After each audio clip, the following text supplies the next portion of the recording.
people hear legacy, they think of like their wills or when they die. But to me, it's not what people say at your funeral. It's what they experience of you now. You know, it's when you decide today, this is how I want to live the rest of my life. That's your legacy. That's what you're doing. And it's a legacy for you. If you don't know me yet, I'm Robin Thomas, founder of Living Well Connections, a healthy living community that supports, educates, and empowers us all to make healthy decisions toward a more balanced and fulfilling life. I have a background in medical research, and I love exploring the interplay of our physical, mental, and spiritual selves. Donna King is a legacy coach and speaker who helps women in the last third of life stop saying, "I'm fine," and start living with intention. Through 360 Balanced Living and her podcast, Legacy in Motion, guides women to build meaningful, purposeful next chapters on their own terms. Hey, Donna, thanks for coming on the podcast. I've been looking forward to this. Me too. Ever since we first talked, I just knew this was a good collaboration for us. Yeah, we're going to have fun. It's time to laugh a little bit. We're talking to Donna and Robin. Yeah. If you don't laugh, it's not a good day. So we talked a little bit about some things we wanted to cover, and I love the first one. If anyone can identify with this, and I bet everyone can identify with this, when someone asks you, "Hey, how you doing? How you doing?" "I'm fine." What does that mean? What does "I'm fine" mean? Yeah.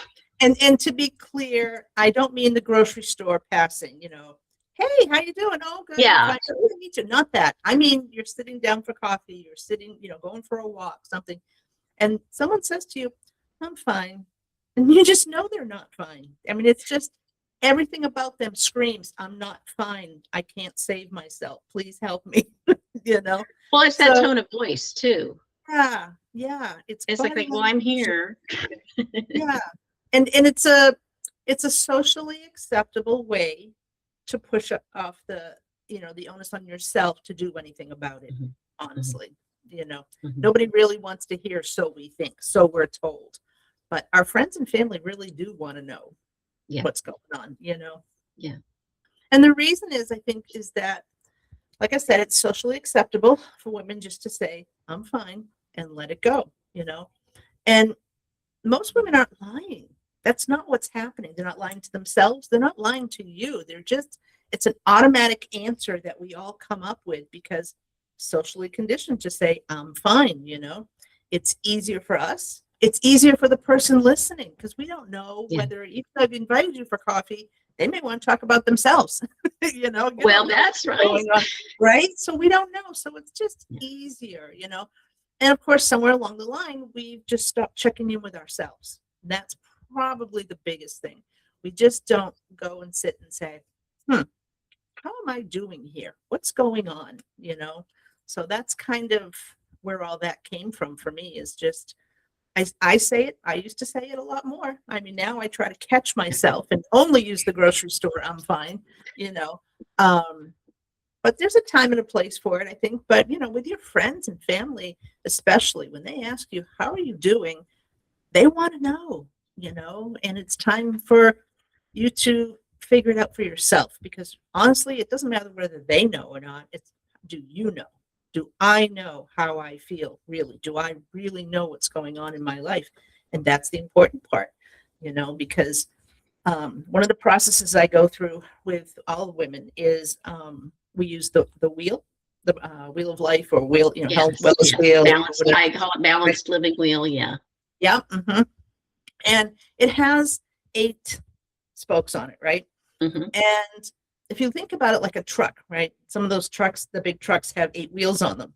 Same thing, right? And if one goes out, they can keep going. They really can. I mean, they can go quite a ways. You've seen their, driving on the highway with, this split tire halfway down the road from them. They can keep going, but they can't go as fast. They can't go as easily. They can't go, they have to watch out for things in the road. They can't stop as quickly. So it's like, yes, even in our own lives, we can keep going. We absolutely can. We don't stop because, in our financial sector, something is wrong. or you're in your personnel, you know what I mean, with your husband, you're fighting with your husband or whatever. You don't, your life doesn't stop. You keep going. But wouldn't it be nicer if, you could fix your financial area and things were mostly good with the husband or your wife type of thing? Yeah, that's so true. That's so true. And we get that. We sort of collect these things, that annoyances, and I'm not saying that in a trite way. It's kind of like, I mean, some of them can be serious annoyances, but we go, okay, let's just focus on something else and let it go. And that's when that I'm fine. And then you can think, I mean, I've said this before, and I have situations that are challenging, not to anyone's fault. They're just challenging situations. And I'll go, yeah, I'm fine. But I'm thinking back, am I really fine? Right. And see, that's the true? Am I really fine? Whether you admit it or tell anybody else really isn't the issue. And that's really something I want women to understand. It's check in with yourself. Are you really fine? Are you feeling fine? What is going on in your life? And so that's a big thing, because a lot of women, they'll present as tired all the time, right? I'm just exhausted. I don't know what to do. I don't even know what I want anymore. And they'll say things like, I don't know. I don't know. If you ask them what they want, they don't know. If you ask them about their kids and what they're doing, can't shut them up, right? They've got tons to say about that. But when it comes to ourselves, it's really hard to dig down deep, because we're used to be pushing it down. You grew up and you were, either taking care of siblings or, parents or, whatever, babysitting. And then that turned into going to school, and you get a little bit of time on your own, high school, college, and you get married usually, have kids, husbands, and then everything about you just kind of gets backburnered. And that's okay. It is okay for a while, for this time of your life, that you put these other people and keep your family afloat. That's all good. But then when they start getting a little older and they're kind of like, they don't need you anymore like they did when they were little. They don't need, where's the snack? Where's the this? I'm tired. Know me well enough to know to put me down for a nap. They don't need that anymore. You're lucky if you get a call with, a Venmo request for pizza. That's about where we end up sometimes as parents. And it's like, okay, but then, so that's that time when you start looking back on yourself. What is it that you want? What do you really want? Was there a dream interrupted? Was there something that you always wanted to do and never got around to it? Or you started and then stopped because you had a family? Or is it something that's always been kind of like sitting at the back of your brain, kind of going, that could be interesting. Someday I'll think about that. Those are the things that I want you to sit down and start thinking about. Don't disrupt the whole world. We're not saying divorce the spouse, run away from home, somewhere else. Do a world tour. Yeah. I mean, if you want to, but really think about what you want to do. But think about it. Yeah. And I just really also want to emphasize that, again, it doesn't mean blowing everything up. And to me, that's a big part of it, because we always think if we want to change things, we have to change everything all at once. And we know that doesn't work. No, and that's what I emphasize too, this balanced living wheel. It's like, I was at an event called the Soulful Self-Care event. It's a great event. But I was talking to women there, mostly women, a couple of men, always that, and stuff like that. But really just think about, okay, what's one thing you'd want to change? Or one thing you'd want to, not even the word change. What's one thing you want to focus on and move toward in a little different direction? Yeah. And it's just the little things. I mean, it's the little stacked things, like I want to start walking in the morning. Yeah. Or, or I want to, I don't know, take a dance class just because it sounds like fun. Just one thing, just change one thing, because it's just time passes whether you want it to or not. So you may as well be doing the things you want to do. And who are you now and who do you want to be? And that's like the big thing, So yeah, I don't know. I love working with women and helping them figure out what that is. That is just like so much fun, just to see those little light bulbs start popping. Yeah. Yeah, that's great. I love that. I love that. And my last podcast, we were talking about perimenopause and how postmenopausal women are often like at that same point. It's like, Yes. okay, what's it for me now? I mean, or just what do I want to do? And they become, there's a whole long period of life. It can be very creative. Right? We all live till much longer than, we're not dying at 45, 50 anymore. Right. Thankfully, right? And, and there's all this time that you can just do something else, and the way I phrase it is, the last third of your life, you know, and the reason I say it like that is because there is some shock value to it, but I want you to go, whoa, wait, this is the last third of my life, because we have an end date. We don't know what it is, but we have an end date. Most of us are pretty okay till about 80. We're usually going to be okay till about 80, barring any horrible disease and things like that. Mm-hmm. I think, to me, it's like that 80 plus range is kind of like, those are the gift years. You know what I mean? Like, depends on how you lived and your genes. Yes. You want to be, you want to have a good health span. Yeah. Not just a long lifespan, but you want to do what you can to be healthy. Yeah. Along with those creative things you want to do. Mm-hmm.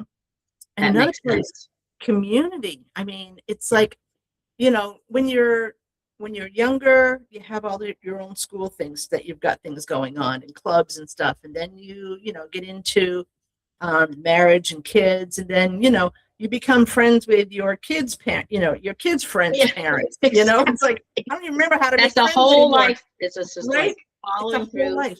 Yeah. And then you get older, and then, and maybe like, your husband's work things or your work things, if you happen to be working too.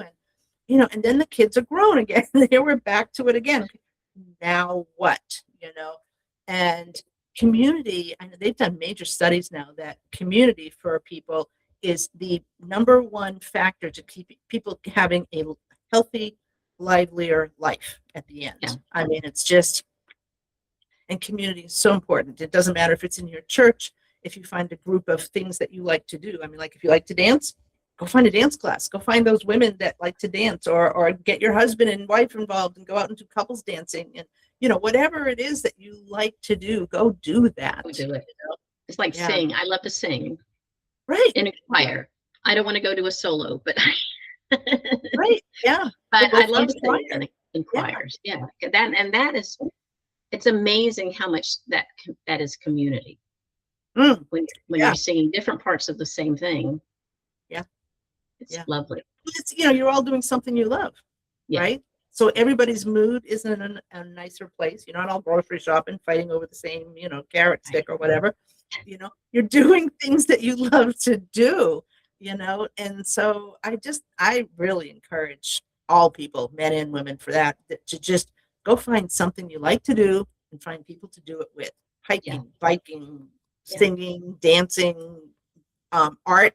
Go play, go take an art class. Go, what I mean? There's just so many things in this world that you can do. If you like to travel, and your spouse, either, you've either lost them, which a lot of women are coming into that now too, as they're losing spouses, and, find a group, find a senior group.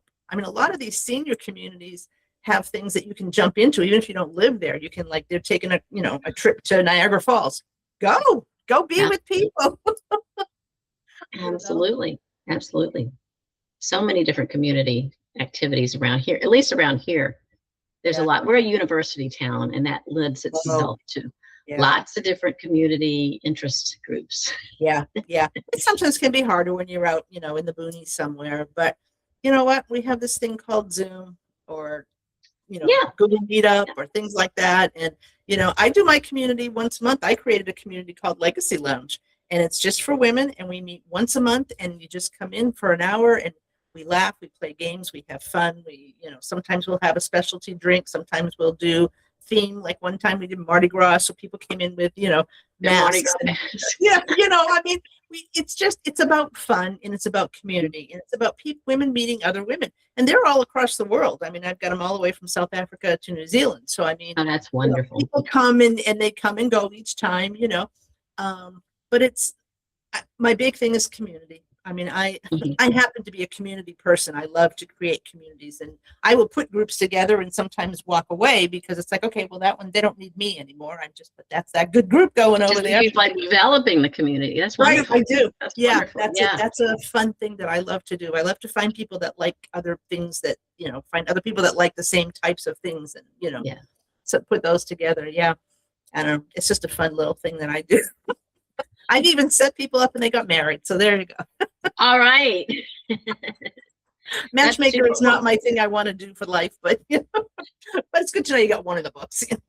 Career, your mental health, your physical health, your home environment. Again, just having a place in your home, you can just go and sit and just think and just be. Take your coffee, your tea, or wine, or whatever it is, and just have that place where you can just go light a candle, even if the rest of the house is just whirling all around you, that one place that you can go and just, meditate, pray. I wanted to make sure we touched on too was like, I'm a legacy coach. What does that mean? Right? Exactly. What does that mean? Right? Yeah. So because when people hear legacy, they think of like their wills or when they die and having all that thing in. But to me, it's not what people say at your funeral. It's what they experience of you now. It's when you decide today, this is how I want to live the rest of my life. That's your legacy. That's what you're doing. And it's a legacy for you, not necessarily for everybody else, although it does shine on them. If you're living your best life and you're showing boundaries and how to do them and things like that, and you're doing what you want to do and you're a happy person, everyone around you sees that. And I think what it does is it also can cause a ripple effect because it's, other women around you will see, oh, well, look at, it's contagious. Yes. It's one of the best things that's contagious is a smile. Even a smile is contagious. Right. Mm-hmm. Anything positive. I mean, seeing somebody negative happy. or positive is, but positivity can spread like wildfire. I mean, it's just, it can be so, people, your friends see you, sisters, neighbors, children, aunts, you know what I mean? Whatever it is, they see this and they go, oh, she did that. Maybe I can do that too, and so it gives them a little bit of more permission, So I was going over a lot of my stuff and been revamping websites and things like that. And one of the things that got pointed out to me was that I call myself a legacy coach, which I am, but it's almost like I'm the permission coach. I'm finding, I'm giving women permission because sometimes we as women need it. I even had little permission cards made up just to kind of hand out to people. It's like, it's okay. You can do this. It's okay. But it's like, yeah, I'm just helping them give themselves permission, really. It's not permission from me. That means nothing. But giving themselves permission to go and do and try, become who you are always meant to be. I love that. Is it kind of a tune side by side with forgiving yourself for ways you thinking? That's one of the things I'm working on learning. It's oh, okay, I've always thought it that way, but I don't have to. Right. But I don't have to be mad at myself for thinking that way. I don't need to go through it that way. Yeah. I can just say, forgive myself for, thinking that, oh,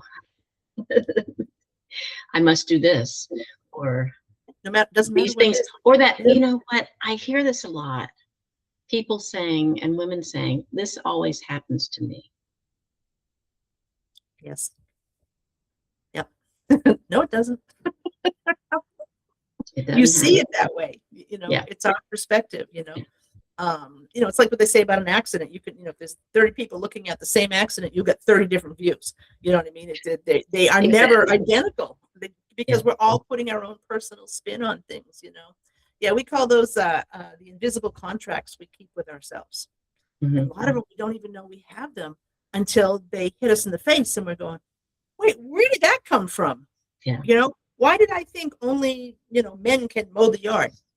I don't know. Why do you think men can mow the yard? Because I don't want to do it is one thing, but I have a little funny story. When my son was, when this, I have two sons, but when this son was younger, oh, I don't know, he must have been a teenager or something, but like I said, he's disabled, so it's a little different. He grew up watching his dad wash the dishes. His dad would keep the kitchen clean. His dad washed the dishes. I would cook.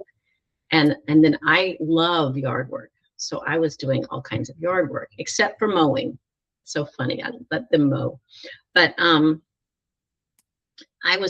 wanted him to help me out in the yard at one point. And it was, I think I was trimming bushes or something that needed to have two people, and he was strong and, you know, being able to do that. And he had a fit. He said, that's women's work. Gardening is women's work. I'm not going to do it. And he even actually said out loud, he said, I will wash the dishes, I will sweep the floor, but I am not going out and cutting down bushes.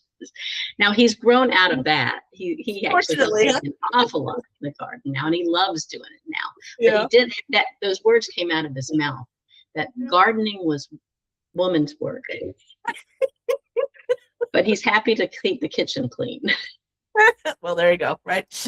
I said, well, I'll take, and he still does that. He still keeps the kitchen clean. Isn't that funny? I mean, again, just because he watched it, that's what he saw, you know? Yeah. Like in my house, I drive. I'm the driver. You're the driver. And drive. You know, and he drives himself places. But if it's both of us in the vehicle, more often than not, I mean, it's a rare thing for him to be driving. Something has to be like, I'm too tired to drive or whatever. Yeah. And my granddaughters were here, and they're like, Mimi, why are you driving? You know, the man is supposed to drive. And I'm like, oh, what? Well, with my mom and dad, my dad always drives, and when they always drive, and I'm like, okay, there are no should be. There's no rules. Anymore, right? There's no rule. My driver's license is just as good as his is, you know. It's just who I said, I like driving more than he does. I like my driving more than I like his driving. He doesn't piss and moan at me when I drive, whereas I do when he drives. So it's just a nicer, happier thing if I'm driving. I love it. I love it. That's going to be your legacy. Right? That's my legacy. Women can drive. I wanted to ask a little bit more, I suppose, while we're talking about legacy. You offer 15-minute legacy awakening. What is it? Spot check. Spark chat. Just to kind of spark something in your brain. Spark chat. I think that's a wonderful, unique idea. Oh, thanks. I'm having a blast with them. You know, when I offer them, most women do take me up on it. It's just 15 minutes, no pressure. I'm not there to sell you, you know, the farm type of thing. And it's just, I ask a couple of, you know, pointed questions and make you think a little bit. And it's just to kind of like peek up under the hood a little bit and see what's under there. What are you thinking? What do you not even know you're thinking? What are you thinking about thinking? Sometimes we have to go back that far, you know? And I think women are just kind of getting this, ooh, kind of, it's like just sets like a little hum on them, you know what I mean? And then, you know, if they want to talk about how it would be like to work with me, that's a totally different conversation. We do it at a different time, because this is totally for them, just to get 15 minutes of answering a couple of questions that they normally wouldn't ask themselves, I guess. That's wonderful. That's wonderful. So we'll definitely put the link cool. in the show notes. So people, so absolutely use it. I'll just put it in, you know, I'll put it everywhere. That's part of my legacy. I'm definitely someone who loves to share other people's sparks and wisdom. I love to let people know. And I think you do that too. You do that too. I love to do that. Yeah. And I love to meet other women doing the same, you know. I mean, it's just the coolest thing to get with another person, and just your brains work together, you know, and you can find good collaboration partners, and even if it's just a cheering section, you know. Yes. You know, sometimes when I joined one a networking group, and I went to connect with somebody, and she was a coach, and she's like, well, why would we need to talk? You know, we do the same things. And I'm like, okay, bye-bye. Like, some of the best friendships and cheering sections and collaboration partners are other coaches, because we can talk to each other and say, oh my gosh, this happened and I wasn't quite sure what to think or say about that thing. Or, you know, hey, did you ever come across this? This is what I did, or this is what I'm thinking about promoting. Or, anything. And it's just, I don't know. I just thought it That's was very interesting. small-minded of people that think that you can't learn something from another human being, never mind someone in your field, right? But that's okay. That's okay. That's okay. Next. So how is the best way for you to have people reach out to you? Either through the Spark Chat, they can do that, or they can go on my website, 360balancedliving.com. And there's a podcast tab on there, so they can listen to all the podcasts that I've fairly recent to doing them myself. And I'm having a blast with those. So please come and listen and let me know what you think. I will. Legacy Lounge, which I do once a month. And there's a tab on there where you can join up to be in the group, so you get told first what's going on, when it is, and the theme and all that. And so the Legacy Lounge is kind of like a Zoom party, huh? No. Yeah, it is exactly that. It is a Zoom party, and I've named it my Legacy Lounge. I love it. I had to have a name. But look, we can go on and on and on. I know we could. But I've thoroughly enjoyed this conversation. Thank you so much. And I know we're going to be, one of the things I love about having guests on my podcast is that we become friends. Yes. And then, like I said, we become each other's cheering section. Whenever I see any of my guests, it's like, oh yeah, I support what they're doing. It's great. Right, yeah. And I haven't started doing guesting on mine, but when I do, you're going to be one of the first ones on there. I love to work with people that we've had a good, you know what I mean? Yeah. This obviously went well, and that's good. And, so I guess in parting, I would just want to say to them that, to all of your listeners, that whether you make any changes or not in the next 6 months, the 6 months is going to come. So if you start making those small incremental changes, like take that walk, or, whatever it is that you want to do, sign up for that class, have that conversation that you need to have, or set up a boundary that you haven't been able to do, see where you're going to be in 6 months, because that woman in 6 months is going to be way far ahead of the game than the woman who's sitting here right now going, oh, I don't know. Right. The small incremental steps make a huge difference in our lives. It's so funny. We think, that won't make a difference. Oh yeah, it's the little things that make the difference. It's not the big things. They just, because they kind of come and they splash out, and Absolutely. They don't get done anymore. Well, thanks again. Thank you. Thank you so much for joining me at my Over 40 and Fabulous podcast. If this podcast has been helpful for you, don't forget to like, subscribe, and share this episode with those in your life who need to hear this empowering message. And don't forget to download my free gift, 5 Ways to Get Started with Healthy Habits Without Getting Overwhelmed. This free guide leads you through 5 small steps that will allow you to ease into healthy habits until they become a natural part of your life. It's wonderful if you're just not quite sure how to get started. To get this helpful guide, go to robinThomas.biz/community support, and I will put it in the show notes too. Drop in your email and it will arrive straight to your inbox. Bye for now, and I'll see you